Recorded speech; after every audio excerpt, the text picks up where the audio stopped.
अरे एगो फूला फूले फूलवरिया हो एगो जाला मुरझा। एगो फूला फूले फूलवरिया हो एगो जाला मुरझा।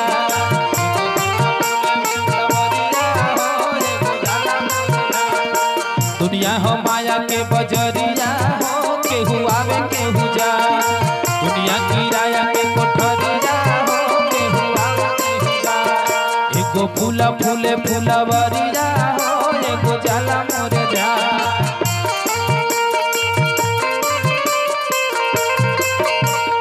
लोगवा के मनावा बसल कर माया रहे कहीं धूप कहीं कहीं रहे छाया। लोगवा के मनावा बसल कर माया रहे कहीं धूप कहीं रहे। ओ लोगवा के मनावा बसल कर माया रहे कहीं धूप कहीं कहीं रहे छाया। कहीं रहे ले हरियरिया हो कहीं खेतवा सुखा। कहीं रहे ले हरियरिया हो कहीं खेतवा सुखा। एगो फूला फूले फूलवरिया हो एगो जाला मुरझा।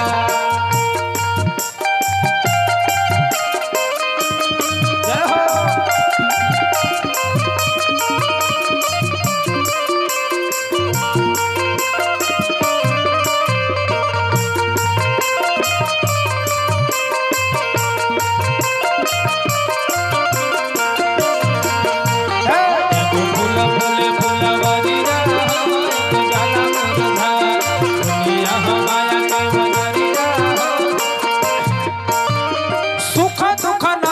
के दुई गो किनारा किनारा के मीठा पानी सागर के खारा।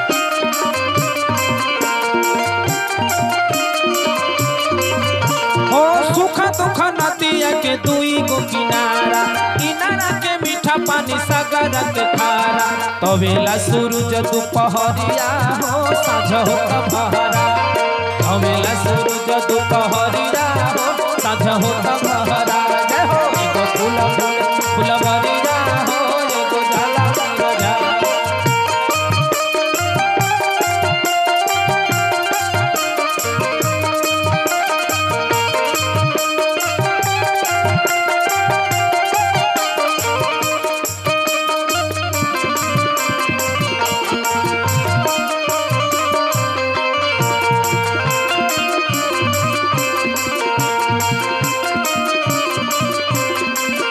एगो फूला फूले फूलवरिया हो एगो जाला मुरझा। दुनिया हो माया के बजरिया। काया के पिजड़ावा में बोलेला सुगनवा। काया के पिजड़ावा में बोलेला सुगनवा।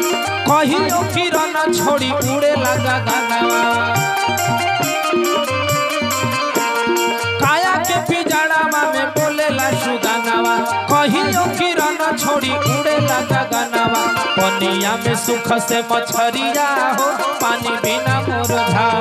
पनिया में सुख से मछरिया हो पानी बिना मुरझा।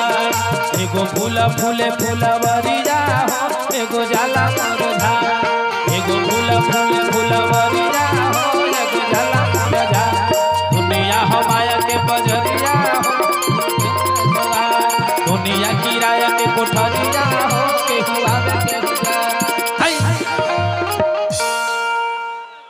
प्रेम से श्यावर रामचंद्र की।